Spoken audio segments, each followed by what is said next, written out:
Assalamualaikum warahmatullahi wabarakatuh. Segala puji bagi Allah, salawat dan salam tercurah kepada junjungan kita Nabi Muhammad SAW. Berita terbaru teman-teman, saya baca dari Kompas TV Jember teman-teman.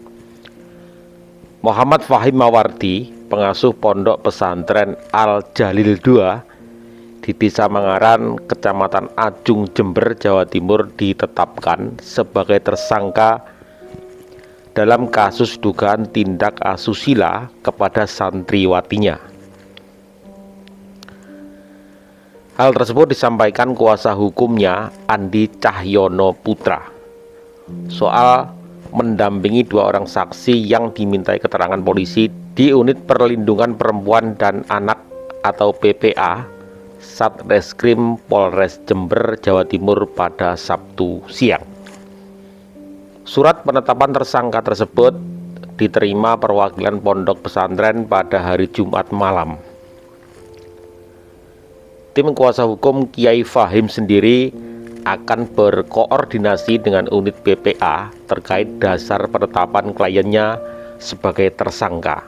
Menurut kuasa hukum, dasar penetapan tersangka masih lemah karena keterangan sejumlah saksi belum ada yang menegaskan tindak pencabulan yang dilakukan kliennya.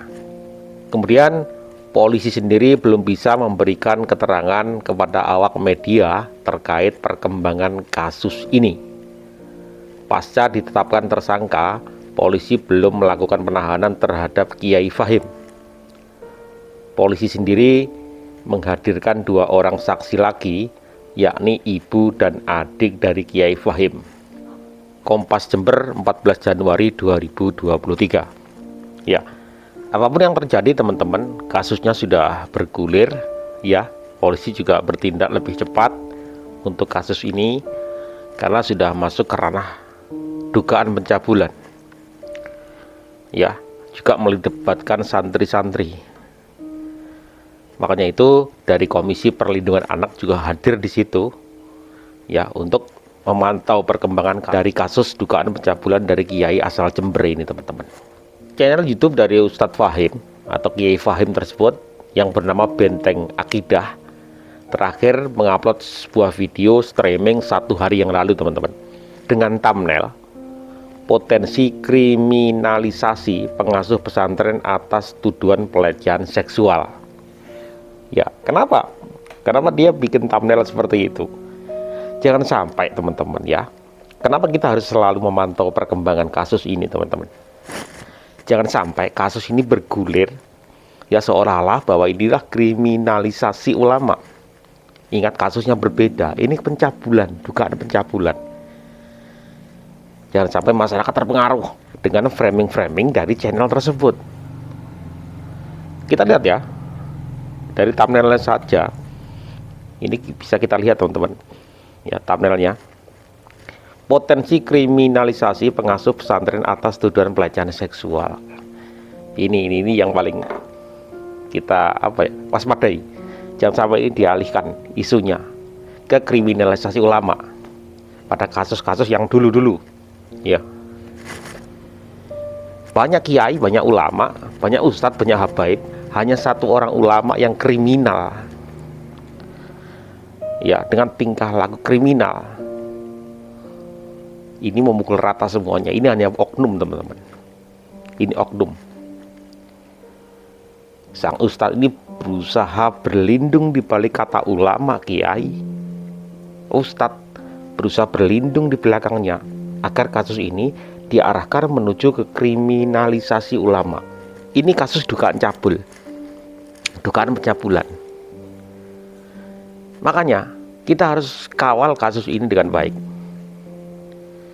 Pada postingan sebelumnya dia juga mengatakan ya, skenario buzzer. Dia berusaha untuk mengalihkan fokus ya, mengalihkan sebuah kasus menuju ke arah itu. Buzzer lah, kriminalisasi ulama lah, polanya sama seperti yang dulu-dulu ya. Kita harus waspada ini. Belum lagi dengan kata-kata manis dari seorang ustadz ini, oknum ustadz ini. Kata-katanya begitu manis, pandai menata sebuah kata, sehingga bisa kalian lihat di channelnya. Kata-katanya dibumbui dengan ayat-ayat agamais, dibumbui dengan agama, ayat-ayat, sehingga begitu manis. Ya, sekali lagi masyarakat sudah cerdas. Kita mengawal selalu perkembangan kasus ini agar menuju titik temu, sehingga kasus ini menjadi sangat terang benderang. Ingat, kita tetap mengedepankan asas praduga tak bersalah, tetapi jangan sampai kasus ini terhenti sebelum menemukan titik temu, karena ini kasus yang luar biasa, dugaan pencabulan. Terima kasih teman-teman, mohon maaf atas segala salah kata. Wabillahi taufik wal hidayah. Assalamualaikum warahmatullahi wabarakatuh.